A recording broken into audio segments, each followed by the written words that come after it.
Welcome again. So let's start by exploring the classical world of communication, beginning in ancient Greece in the 5th century BCE.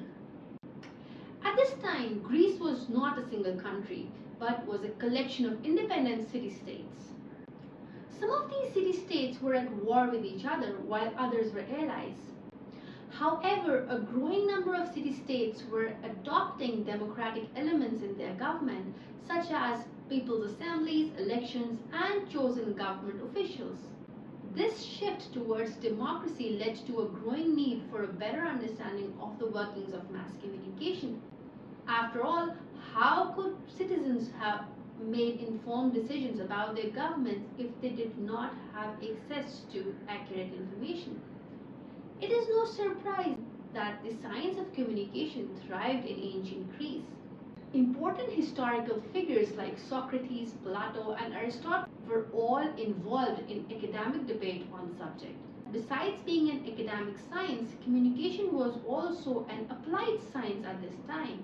There were teachers and academies that taught the main principles of public speaking, reasoning, and persuasion. Ambitious politicians were wise to learn these skills as they could use them to sway public opinion and win elections. Businessmen and lawyers also benefited from studying communication. They learned how to use persuasion to close deals and win cases.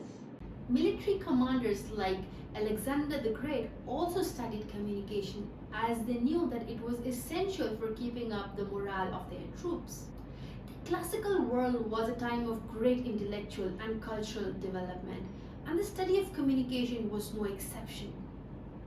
The Greek and Roman thinkers who laid the foundations of communication science left a lasting legacy that continues to influence us today. Here are some specific examples of how communication was used in the classical world. Socrates was a philosopher who believed that the best way to learn was through dialogue.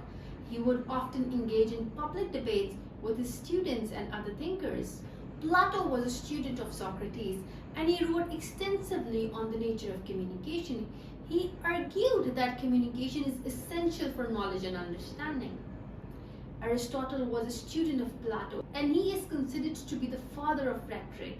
He wrote a treatise on rhetoric that is still studied today. Alexander the Great was a military commander who used communication to motivate his troops and build morale. He was known for his inspiring speeches and his ability to connect with his soldiers. These are just a few examples of how communication was used in the classical world. The study of communication has a long and rich history, and the thinkers of the classical world made significant contribution to this field.